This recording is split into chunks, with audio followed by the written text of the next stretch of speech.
Hey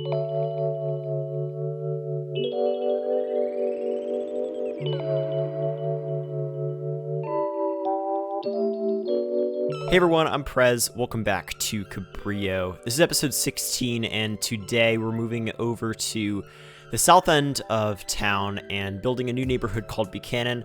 We're going to talk about how it is, it's part of the city of Cabrillo, but it's had an interesting and complicated history, and we're gonna talk about that in this video. But first, Inspiration Station, the neighborhoods I'm looking at for this episode. North Oakland's just generally this area is kind of a mixed income, inner ring streetcar suburb, and it's bordering Emeryville, which is a city that's largely industrial but has been converting lots into residential use. They're actually doing a great job with density and bike infrastructure and stuff. It's awesome. We're comparing that to outer ring suburbs like Lakewood in LA. Well, not in LA, it's only in LA County, but it's a city that incorporated separately. And we're going to talk about how these places that were, designed after World War II on the edge of the city, a lot of them, it didn't end up getting incorporated into cities proper. And those actually, that led to a lot of consequences that weren't all good. So let's first begin by kind of planning out where different things are going to go on this coastal plain here. Don't consider this final, and also the Buchanan lot over there in the bottom left, or that district that I painted, that actually extends further over across the freeway as well, because Buchanan is on both sides of the freeway cut through Buchanan. So Buchanan's history is kind of threefold. The first stage is when it was first expanded into, and this is, we're talking like early 20th century here, because for the most part, a lot of Cabrillo's development happens on the other side of the river, closer to downtown. So earlier 20th century is really when a lot of the expansion started to happen, and it was enabled by land barons who put streetcar lines in, and they put streetcar lines in before there were actually any buildings here. So it wasn't exactly a transportation venture as much as it was a real estate venture, to expand streetcar service over here. And it's like, expanding streetcar service onto greenfields, places that haven't actually been developed.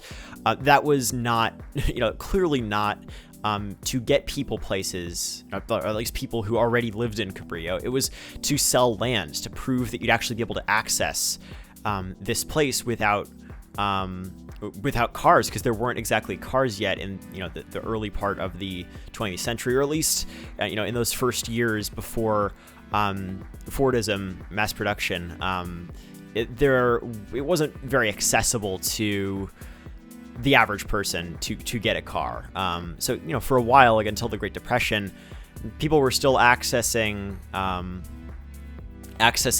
neighborhoods like Buchanan through the streetcar system that the land barons had gotten built, in order to sell subdivided plots. So that's the general idea for the first part of the history of this neighborhood, and it was pretty middle income, actually a nice neighborhood initially, and it was part of the city of Cabrillo. It was annexed a while back, but then we kind of move into the second stage of Buchanan's history, and that's post-war largely, and it's when other suburbs of Cabrillo further out were built, in the hills and just further out from the city, places that there wasn't streetcar service to, where the FHA and the tons of factors conspired to just very much subsidize suburban development on the periphery of the city. Except it wasn't necessarily even on the periphery of the city; it was outside of the city, places that were not incorporated at all. Like Buchanan wasn't initially, but instead of actually eventually being incorporated into the city of Cabrillo, we're thinking like master plans, subdivisions on the edge of the city here is the kind of development we're talking about. Those places ended up being incorporated into new towns. They were not incorporated into the city of Cabrillo. And this had some pretty important consequences, because people who were, living in Buchanan and other places within the city of Cabrillo, white people who were actually able to take out mortgages and get them at very low rates, they were able to move out of Cabrillo and kind of escape what they saw as the problems of the city, which to them were economic problems, racial problems, and what you notice is throughout this whole process, it was quite literally impossible for minorities to actually access all of these benefits. So it led to really extreme segregation, beyond even segregation in a lot of cases that was there before. We'll talk in a future video about exactly how suburbanization was just a completely Caucasian endeavor. I don't know how else to put it. It was not something that was accessible at all to Black people and other people of color, because it wasn't actually even legal for them to live in those neighborhoods, according to racially restrictive covenants and tons of other factors. So we're gonna have to talk about that in a different video. It's a whole nother topic, but all you have to know for now is the white folks, many of them ended up being able to move out of the city, and they brought their wealth with them. And these neighborhoods that were still incorporated within Cabrillo, well, they lost a lot of their property tax base, and the city of Cabrillo lost a lot of its property tax base, sales tax base, and all of these important sources of revenue. And what happens after World War II is these neighborhoods that were within the city of Cabrillo were kind of left behind as the new cities emerged on the edge of the metropolitan area that had their own school systems, their own services, and once again, this was coupled with extreme segregation, where it was very much predominantly people of color living in these neighborhoods in the still incorporated within the city, and they didn't have access to the same level of municipal services as the white people in the suburbs did. And we're gonna get comments on this video. Prez, why are you making this a racial thing? Please just stop. It's city skylines. Well, this is super important. I can't talk about this without talking about the racial segregation and economic injustices that were coupled with white suburbanization. And once again, the mechanisms that enabled that are going to be a topic for a different video. It's a very big conversation. Once again, what you need to know for now is people who were left here within Buchanan and the surrounding areas within the city, largely not white and not wealthy, with fewer services. And that leads us to the third stage of Buchanan's development. Now we're not actually in Buchanan right now. We're kind of hovering over the warehouse district, which is between Buchanan and downtown. This is a large job source historically for the folks who lived in Buchanan. And it is, you might notice it's getting some new residential development. It's getting some other new development, and what you might notice is it looks like there's new wealth coming into the warehouse district. And if you notice that, you're right. This district is getting changed a little bit. And that's because there is a new light rail line that stops within the warehouse district. You're going to see it in a little bit. We'll build a station for it. You see it on the right there, actually. Well, not anymore, but there's a light rail line going through here, and a lot of these warehouses aren't really, they're kind of abandoned or just not being used anymore. So they're either being converted into low-rise commercial uses or into lofts or just brand new apartment buildings. And it's, neighborhoods changing, and it isn't really causing significant displacement. Like, there's nothing wrong with building housing on these old industrial lots, at least in the case of Buchanan here and the warehouse district. The thing is, though, the neighborhood of Buchanan, which is, once again, the residential neighborhood we built previously, that is changing. And that leads us to the third stage of Buchanan's history, which is this neighborhood change that's now occurring now that there is, first of all, really extreme land values within the city of Cabrillo proper, which is leading some people to leave the city. Two is the light rail line, the bus rapid transit line that connects to Buchanan.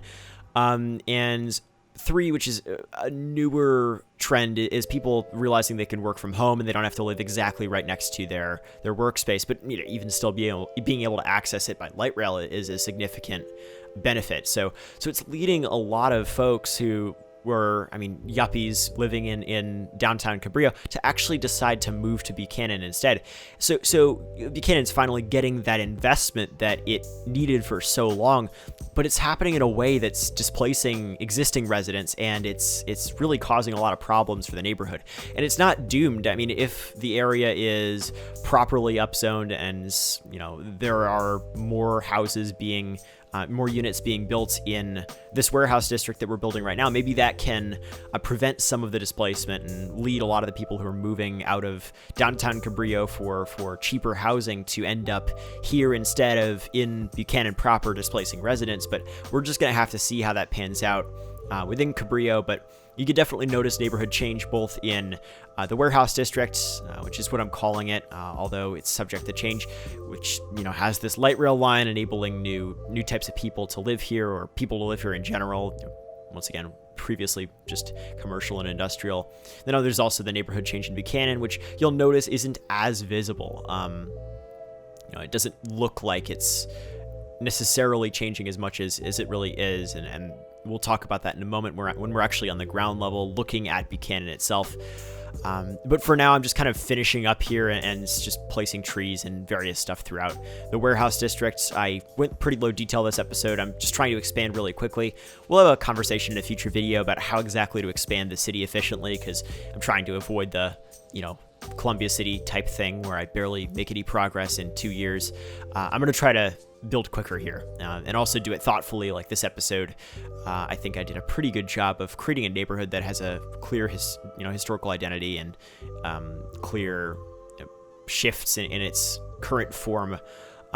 We actually kind of made 2 neighborhoods like that, which is cool. But yeah, and it's an inner ring suburb, which, this is the term that was on in the title of the video. But inner ring suburb it kind of refers to the suburbs that were built closer to the city, older suburbs that generally less car dependent than outer ring suburbs, which were built after World War II. We talked about.